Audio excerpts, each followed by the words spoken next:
Multi modal international cargo hub and airport at Nagpur यानी कि मिहान India का one of the biggest development projects है। इसका estimated capital cost 2581 crore rupees है और इसे नागपुर में 4025 हेक्टेयर्स के एरिया में तैयार किया जा रहा है।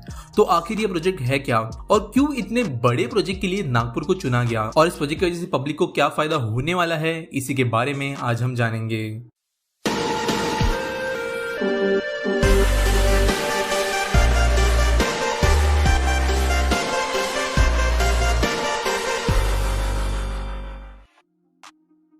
मिहान के बारे में अगर बात करें तो इसे doctor Baba Saheb Ambedkar international airport के लिए तैयार किया जा रहा है, जिसका एम ये है कि नागपुर के सेंट्रल लोकेशन का ज्यादा से ज्यादा फायदा उठाया जा सके।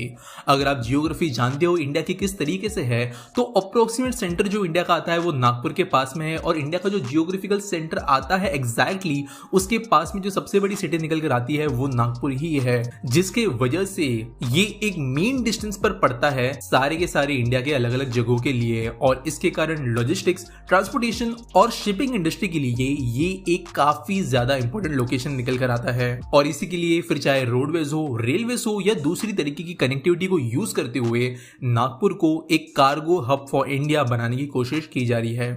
अब इस प्रोजेक्ट को एग्जीक्यूट किए जाने के अंदर क्या डिफरेंसेस इसके बारे में समझते हैं। इस प्रोजेक्ट के लिए जो मेन सेंटर पॉइंट होगा वो होगा यहाँ पर बनने वाला एयरपोर्ट और वो ही आप कह सकते हो इसका सेंट्रल नर्वस पॉइंट होगा।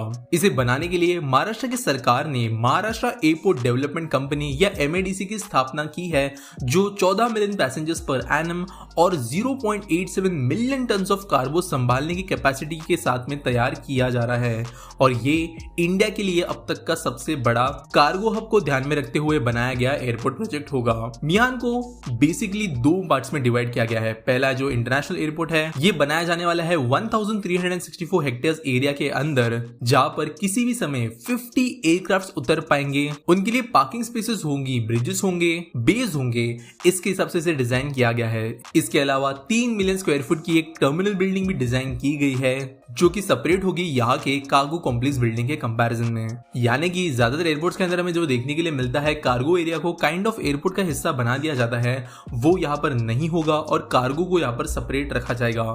दूसरा जो मेजर पार्ट होगा मिहान प्रोजेक्ट का वो है स्पेशल इकोनॉमिक जोन।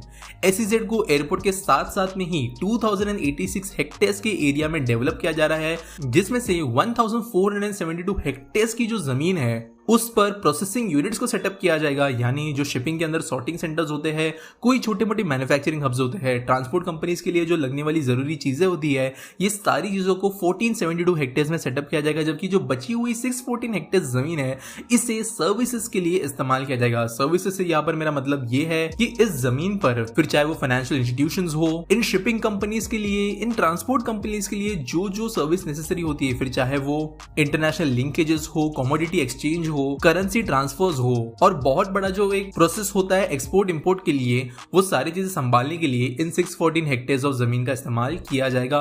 और इसी के अंदर क्योंकि ये एक स्पेशल इकोनॉमिक जोन है तो यहाँ की टैक्सेशन पॉलिसी काफी अलग होगी दूसरे हमारे इंडस्ट्रियल एरिया से, ताकि इन्वेस्टमेंट को अट्रैक्ट किया जा सके। और इसके लिए SEZ के भी 3 मेजर सेक्शंस बनाए गए हैं। SEZ के अंदर सबसे पहले है इंफॉर्मेशन टेक्नोलॉजी पार्क। 500 हेक्टेयर में फैली हुई है जो जगह है, यहाँ पर इंफॉर्मेशन टेक्नोलॉजी पार्क बनेगा, यानी ऑब्वियसली IT कंपनीज यहाँ पर होगी और यहाँ पर HCL, TCS, हेक्सावेयर इन जैसे बड़ी कंपनीज ने ऑलरेडी अपने ऑपरेशन शुरू कर दिए हैं, जबकि इन्फोसिस, टेक महिंद्रा अपने कैंपसेस यहाँ पर तैयार कर रहे हैं, जिसकी वजह से सेंट्रल इंडिया में भी एक बहुत बड़ा IT हब बनने का स्कोप मिहान प्रोजेक्ट रखता है। दूसरा जो हिस्सा होगा इस SEZ का वो होगा हेल्थ केयर सेक्टर को डेडिकेटेड। 40 हेक्टेयर्स की जमीन में फैला हुआ जो हेल्थ केयर का हिस्सा होगा, यहाँ पर यूके की health Medicity, AIIMS hospital, national cancer institute के मेडिकल टेक्नीशियंस के साथ साथ एक मल्टी स्पेशलिटी हॉस्पिटल और ट्रेनिंग सेंटर्स बनाए जाएंगे। और लास्ट जो हिस्सा होगा इस SEZ का वो होगा मैन्युफैक्चरिंग सेक्टर। यहाँ पर textile, garments, food processing, pharmaceutical, biomedicals इन जैसे अलग अलग सेक्टर्स की कंपनीज को अट्रैक्ट किया जाएगा। यहाँ पर ल्यूपिन, TAL इन जैसे फार्मास्यूटिकल कंपनीज ने अपने ऑपरेशन शुरू कर दिए हैं, जबकि कई सारे कंपनीज के लिए लैंड ऑलरेडी एलोकेट हो चुके हैं। जैसे मैंने कहा, नागपुर इंडिया के सेंटर में तो लोकेटेड है ही, जिसकी वजह से इससे बहुत ज्यादा एडवांटेज मिलता है। लेकिन इसके अलावा अगर रोडवे और रेलवे कनेक्टिविटी की भी बात करें तो नागपुर काफी ज्यादा इनएक्सेसिबल है, ऐसा नहीं है। इसकी कनेक्टिविटी पहले से भी अच्छी है, जिसे अभी और एक्सपांड किया जा रहा है कई सारे हाईवे और रेल प्रोजेक्ट के जरिए। और मुंबई पुणे के बाद में नागपुर ही इंडिया की तीसरी सबसे बड़ी सिटी निकल कर आती है, जिसके पास में एक बहुत बड़ा लॉजिस्टिक पोटेंशियल है। और इन रीजंस की वजह से नागपुर को चुना गया मिहान जैसे प्रोजेक्ट के लिए। मिहान प्रोजेक्ट्स के जो इफेक्ट्स है वो ऑलरेडी लोगों ने देखना शुरू कर दिए हैं। इसके आसपास में प्रॉपर्टी प्राइसेस 25 to 40% तक बढ़ गई है।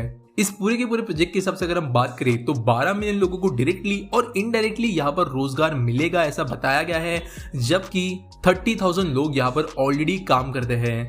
एनवायरमेंट पर्सपेक्टिव की बात करें तो यहाँ पर उस चीज का भी ध्यान रखा गया है और 500,000 ट्रीज को यहाँ पर प्लांट करने के भी प्लान्स सामने रखे गए हैं। और साथ साथ वैसे भी यहाँ पर हैवी पॉल्यूटिंग इंडस्ट्रीज को इंस्टॉल करने की परमिशन नहीं दी जा रही। किसी भी देश के लिए जरूरी ये होता है कि वो अपने फ्यूचर इंडस्ट्रीज के लिए जितना हो सके उतना ज्यादा फ्रेंडली एनवायरनमेंट क्रिएट करे, ताकि जॉब्स, इकोनॉमिक डेवलपमेंट, प्रॉस्पेरिटी और लोगों के सामने अपॉर्चुनिटीज हमेशा बढ़ती हुई नजर आए। मिहान इसी को देखते हुए एक स्ट्रेटेजिक प्रोजेक्ट के हिसाब से बनाया जा रहा है। और अगर सब कुछ सही जाता है तो मिहान एक काफी इंपॉर्टेंट लोकेशन बन जाएगा पूरे के पूरे इंडिया के लॉजिस्टिक्स इंडस्ट्री के लिए। और ना सिर्फ नागपुर लेकिन देश भर में फैली हुई जो अलग अलग इंडस्ट्रीज है जो एक दूसरे के ऊपर बहुत ज्यादा डिपेंड करती है, एक दूसरे के, चाहे वो सप्लाई चेन में लगने वाली मदद हो या फिर एक मार्केट से दूसरे मार्केट के बीच में अपना सामान बेचना हो, इन सारे के सारे कामों के लिए मिहान एक बहुत इंपॉर्टेंट लिंक बन सकता है। और इसकी वजह से ओवरऑल इंडिया के डेवलपमेंट में भी हमें बहुत ज्यादा मदद मिलेगी। वीडियो अच्छी लगी होगी तो लाइक, शेयर, सब्सक्राइब जरूर करना। अगर आपके पास कोई वीडियो टॉपिक है तो आप नीचे कमेंट सेक्शन में वो हमें बता सकते हो और मिलेंगे अगले वीडियो में।